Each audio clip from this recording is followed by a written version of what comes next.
جان ہے ان سے لڑتے رہیں گے، اور یہ سیکولر جماعتیں جو ہمیں ان کے نام سے ڈراتی ہے ان کو بھی دھول چٹاتے ہوئے ہرے پرچم کو بلند کریں گے۔ کیا تیار ہے ہرے پرچم کو اٹھانے کے لیے؟ کیا تم تیار ہو اس ہرے پرچم کو بلند کرنے کے لیے؟ ہرا پرچم اٹھانا اور اس کی ذمہ داری سنبھالنا معمولی بات نہیں۔ ہرے پرچم کی ذمہ داری سنبھالنے کے لیے بازوؤں میں قوت ہونی چاہیے۔ ہرے پرچم اور اس کی ذمہ داری سنبھالنے کے لیے دل میں محبت ہونی چاہیے اپنے قوم کی، اپنے بھائیوں کے لیے، اپنے بھائی کی تکلیف کو سمجھنے کے لیے۔ کیا تم اپنے قوم کی، اپنے بھائیوں کی آواز کو بلند کرنے کے لیے بیرسٹر اسد الدین اویسی صاحب کے ہاتھ مضبوط کرنے تیار ہو؟ تو یاد رکھو، مرشد آباد کے ہر گلی کوچے، ہر نکڑ پر، ہر محلے میں، ہر گاؤں میں تمہیں جانا ہوگا۔ میں بھی آپ کے ساتھ چلوں گا۔ ہر گلی میں جائیں گے، ہر نکڑ پر جائیں گے، ہر گاؤں میں جائیں گے، اور اس ہرے پرچم کو بلند کرتے ہوئے اس ایوان اسمبلی میں شیروں کو بھیجیں گے جو آپ کی اور میری بات کر سکے۔ چاہے دیدی کو جتاؤ یا دادا کو جتاؤ، کوئی ہے ہماری بات کرنے والا؟ کوئی ہے ہمارے لیے لڑنے والا؟ تو یہ گنگوں، بھیروں اور غلاموں کو بھیجنا بند کرنا ہے، اور اپنے بیچ میں سے شیروں کو چن کر بیرسٹر اسد الدین اویسی صاحب کے ہاتھ مضبوط کرنا ہے۔ یاد رکھو، راستہ آسان نہیں ہوگا، اور انشاءاللہ تعالی اب ہم ہر مشکل کا مقابلہ کریں گے۔ جو ہوا، جو ہو گیا، اسے ہم بدل نہیں سکتے، مگر یہاں سے ان غلاموں کو بھی پیغام دے رہا ہوں، اگر خدا نخواستہ اس ہرے پرچم کی فوج پر یا اس کی فوجی پر اگر ذرا سی بھی آفت آئے گی، اگر جھوٹے کیسز ڈالنے کی کوشش کرو گے، جھوٹے الزامات میں ڈالنے کی کوشش کرو گے، تو یاد رکھو اس بار ہر رستے کو بند کر دیں گے، اور سب کا کام کرتے ہوئے مجلس اتحاد المسلمین کی طاقت بتائیں گے۔ صدر مجلس آ چکے ہیں، الحمدللہ یہاں پہ صدر مجلس نے آمد آئی ہے، اور ایک مضبوطی کے ساتھ مجلس اتحاد المسلمین یہاں پہ آئی ہے، اور ہم اکیلے نہیں آئے ہیں، ایک طاقت کے ساتھ اس بار ہم لوگ الیکشن میں اتر رہے ہیں۔ یہ بات بھی آپ کو عوام تک پہنچانا چاہیے۔ عباس صدیقی صاحب ہمارے ساتھ ہے، کل بامن مشرا صاحب کے ساتھ بھی ملاقات ہوئی، انشاءاللہ وہ بھی ساتھ ہے، کئی اور دل ہیں جن سے بات چیت چل رہی ہے، وہ بھی ہمارے ساتھ آئیں گے انشاءاللہ تعالی، اور ایک بڑی فوج لے کر سب کو، چاہے وہ مسلمان ہو، چاہے وہ بہوجن ہو، آدیواسی ہو، دلت ہو، او بی سی طبقہ ہو، تمام بھائیوں کو لے کر ایک سیکولر فرنٹ بناتے ہوئے ان سب کا مقابلہ کرتے ہوئے اس بار ہم کامیاب ہوں گے۔ مگر کامیابی کے لیے بہت زیادہ محنت کرنی ہے۔ میں یہاں کے ذمہ داروں سے بھی گزارش کر رہا ہوں، آپس کی رنجشیں چھوڑو، آپس کی رنجشیں چھوڑو، تمہاری شخصیت سے بڑی آپ کی جماعت ہے۔ ہر موڑ پر اسد الدین اویسی صاحب آج ہمارے سامنے آ کر ہم پر الزام لگاتے ہیں، اویسی صاحب پر الزام لگاتے ہیں، وہ شخص پہ الزام لگاتے ہیں جنہوں نے اس ایوان پارلیمنٹ میں ٹھہر کر اس NRC NPR کی بل کو ان وقت کے فرعونوں کے منہ پر پھاڑ کر پھینکا۔ ارے کہاں تھے یہ لوگ جب ہمارے آپ کو ضرورت تھی؟ یہ لوگ کہاں تھے؟ کیا یہ بات صحیح نہیں کہ 8 MPs پیچھے کے دروازے سے غائب ہو گئے تھے اور ہمارے خلاف یہ بل آیا؟ ہمارے خلاف بل لانے میں تم پیچھے سے ہاتھ ملاتے ہو اور ہمیں کہتے ہو بی ٹیم۔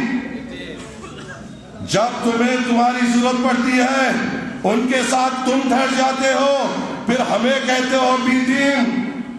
واجپئی کی حکومت میں کون منتری تھا؟ بی جے پی کے ساتھ کون گیا تھا؟ دیدی تھا۔ تو بی ٹیم پھر ہم ہوئے یا کوئی اور ہوئے؟ یہ چیز کو آپ کو عوام کے سامنے لانا ہے۔ اور یاد رکھو، یہاں پہ بیٹھے ہوئے ہر ایک فرد پر اپنی ذمہ داری ہے۔ اپنے اپنے علاقوں میں جائیے، اپنے اپنے ذمہ داروں کے ساتھ بیٹھیے۔ میں نے یہاں کے ذمہ داروں کے ساتھ بیٹھا ہے، میں نے دیکھا ہے اچھی طریقے سے الحمدللہ ہمارا سنگٹھن پولنگ بوتھ تک پہنچ چکا ہے، مگر اس کو اور مضبوط کرنے کی ضرورت ہے۔ یہ لوگ بولتے رہے، ہم گھس گئے اور پھیل بھی گئے۔ یہ بی ٹیم کرتے رہے اور نیچے کے سطح تک لوگ جمتے گئے۔ اور انشاءاللہ تعالی ہم ہماری طاقت الیکشن میں بتائیں گے۔ تم بولتے رہو، انشاءاللہ ہم کر کے نکل جائیں گے اور انشاءاللہ مجلس اتحاد المسلمین کو کامیاب کریں گے۔ مگر اپنی ذمہ داریوں کو سمجھیے میرے بھائی، یہ کوئی پبلک میٹنگ نہیں ہے، یہ ورکرز میٹنگ ہے، اور ہر ایک کے اوپر اپنی اپنی ذمہ داری ہے۔ اپنے اپنے محلوں کو مضبوطی سے پکڑنا اپنی ذمہ داری ہے۔ ہر ایک پولنگ بوتھ تک مضبوطی سے اور مضبوط ہونا ہماری ذمہ داری ہے۔ یہاں پہ طاقتور طریقے سے ہمیں آگے بڑھنا ہے، چاہے وقت کے نمرود آ جائے، نفت کے فرعون آ جائے۔ ارے یہ گنڈے کیا اوقات رکھتے ہیں، ہم وہ ہیں جو کسی کے باپ سے نہیں ڈرتے، ان کو تو خون میں بھی ڈالیں۔ مضبوط رکھیے اور ایک ساتھ چلیے۔ کسی سے نا اتفاقی ہے چھوڑیے، کسی سے کچھ بات نہیں جمتی ہے، ان کی پارٹی کی ذمہ داری ہے جو مظلوموں کی طاقت ہے، ان کے پرچم کی ذمہ داری ہے جو غریبوں کی آواز ہے۔ ہماری طاقت کو مضبوط کرنا ہے، اپنی طاقت کو مضبوط کریے، اپنے کیڈر کو اور مضبوط کریے، اپنے لوگوں کو اور طاقتور بنائیے ایک ساتھ رہتے ہوئے، اور اس پولنگ بوتھ تک پوری طریقے سے مضبوطی سے پہنچیے۔ آپ کے سامنے ہر ایک مرحلہ ہے جہاں پہ مجلس اتحاد المسلمین نے آپ کی بات کی، آپ کو یہ بات عوام کے سامنے رکھنا ہے۔ آپ مجھے بتائیے، عوام کے سامنے یہ بات رکھیے، پیلو خان کی شہادت ہوتی ہے، کیا کوئی سیکولر جماعت آواز اٹھاتی ہے؟ جنید کی شہادت ہوتی ہے، کیا کوئی سیکولر جماعت آواز اٹھاتی ہے؟ ہر جگہ پہ ہمارے نام پر ظلم ہوتا ہے، کیا کوئی سیکولر جماعت اپنی آواز اٹھاتی ہے؟ پارلیمنٹ میں وہ کون ہے، وہ کون سا مرد مجاہد ہے جو آپ کے لیے اور میرے لیے اٹھتا ہے؟ کیا وہ دیدی کا کوئی غلام ہے یا آپ کا اور میرا قائد بیرسٹر اسد الدین اویسی ہے؟ جب وہ بیرسٹر اسد الدین اویسی ہے تو ہمیں کس کی طاقت بننا ہے؟ کب تک ان لوگوں کی ہم غلامی کریں گے؟ کب تک ہمارا ووٹ ان کا جاگیر ہوگا؟ ہمیں اپنی آواز کو مضبوط کرنا ہے، ہمیں اپنی طاقت کو مضبوط کرنا ہے، ہمیں اپنے آپ کو مضبوط کرنا ہے، چاہے وہ ہندوستان سے چاہے کوئی بھی حکومت ہو، وہی بے روزگاری، وہی پڑھائی لکھائی میں خوش نہیں، وہی بے روزگاری ہمارا مخدر بن چکا ہے۔ ہمارے نوجوانوں کے لیے کوئی تعلیمی ادارے نہیں، ہمارے بزرگوں کے لیے کوئی اچھے ہسپتال نہیں، ہماری ماں اور بہنوں کی صحت کے لیے کوئی اچھے ہسپتال نہیں، مگر ان کو ہمارے ووٹ کی ضرورت ہے۔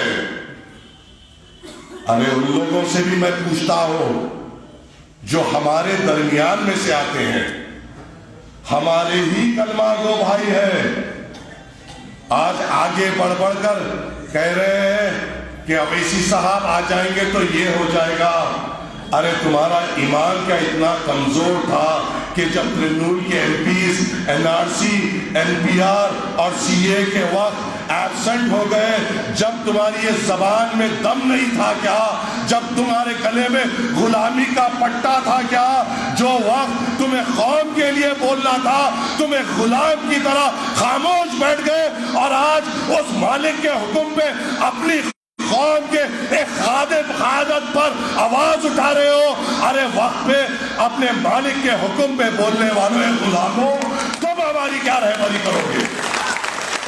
کہاں تھے یہ لوگ؟ ارے پرسوں تک تو ان کی عزت بھی نہیں تھی، پرسوں تک تو ان کو کوئی پوچھتا بھی نہیں تھا۔ اویسی صاحب کا شکر ادا کر دو، اویسی صاحب آئے، تمہاری پارٹی میں تمہاری عزت تو بڑھی، یہ بھی اسد الدین اویسی صاحب کی قیادت ہے، نہ تو تم کو کوئی پوچھنے والا بھی نہیں تھا۔ کونوں میں بیٹھنا، آنا اور چلے جانا، اویسی صاحب کا صدقہ آیا کہ تمہارے کو اپنی خود پارٹیوں میں عزت مل رہی ہے، بول رہے ہیں دیکھیے تم بھی وہی کلمہ گو بھائیو نکلو اور ان کے خلاف بیان دو۔ یہ جو اویسی صاحب کے خلاف بیان دے رہے ہیں، چاہے وہ جو بھی ہو، ان کی بات برابر سننا، جبھی سننا اگر تمہیں یقین ہے کہ یہ جو اب بول رہے ہیں اس سے پہلے بھی کبھی بھی انہوں نے قوم کی بات کی ہو تو کیا انہوں نے کبھی اپنے روزگار کی بات کی؟ کیا نوجوانوں کے مستقبل کی بات کی؟ مگر آ گئے اپنے مالک کے حکم پہ غلام بن کر مجلس اتحاد المسلمین پہ تنقید کرانے۔ بہت لوگ آپ کے اور میرے درمیان میں آئیں گے، کوئی باہر کا آدمی نہیں ہوگا، کوئی دوسرا نہیں ہوگا، اپنا ساتھی ہی ہوگا جو ہم پہ الزام لگائے گا۔ ان کو پہچانو، ان کو سمجھاؤ، ان کو بتاؤ، ان سے سوال کرو کہ ابھی تک کیا ہوا، اور اسد الدین اویسی صاحب کے کارنامے ان کے سامنے رکھو، اویسی صاحب کی قیادت ان کے سامنے رکھو۔ اور مجھے امید ہے یہاں کے مرشد آباد کے ذمہ داروں پر کہ انشاءاللہ جو پچھلے سپتاہ آپ کی اور ہماری گفتگو ہوئی تھی، جو ہم نے جس طریقے سے ہم نے بات کی تھی اور جو کام انجام دینا، اگلے 3 سپتاہ میں ہم نے جو میں نے آپ کو جو ذمہ داری دی تھی، انشاءاللہ امید ہے کہ آپ لوگ اپنے مقامی ساتھیوں کے ساتھ بیٹھتے ہوئے اس کو انجام پر پہنچائیں گے، کیونکہ جس طریقے سے ہمیں زمین پہ ہمیں مضبوطی چاہیے الحمدللہ وہ ہے، مگر اور مضبوطی سے اور کامیابی مل سکتی ہے، اور مضبوطی سے اور بلندی مل سکتی ہے۔ بے شک ہم نے کام کیا مگر اور کام کرنا ہے، اور یہ امید اور یہ توقع ہے آپ لوگوں سے کہ انشاءاللہ تعالی آپ مجلس اتحاد المسلمین کو اور طاقت دیں گے اور مضبوطی دیتے ہوئے مجلس اتحاد المسلمین کو کامیاب کریں گے انشاءاللہ۔ یہ امید رکھ سکتا ہوں نا میرے بھائی آپ لوگوں سے، انشاءاللہ یہ توقع رکھ سکتا ہوں نا آپ لوگوں سے، انشاءاللہ یہ مان سکتا ہوں نا کہ یہ میرے بھائی انشاءاللہ ہماری اسد الدین اویسی صاحب کو مضبوط کریں گے اور اس ہرے پرچم کو بنگال میں مضبوط کریں گے۔ کیا یہ امید رکھ سکتا ہوں آپ سے؟ بس ایک امید کے ساتھ آپ سے اجازت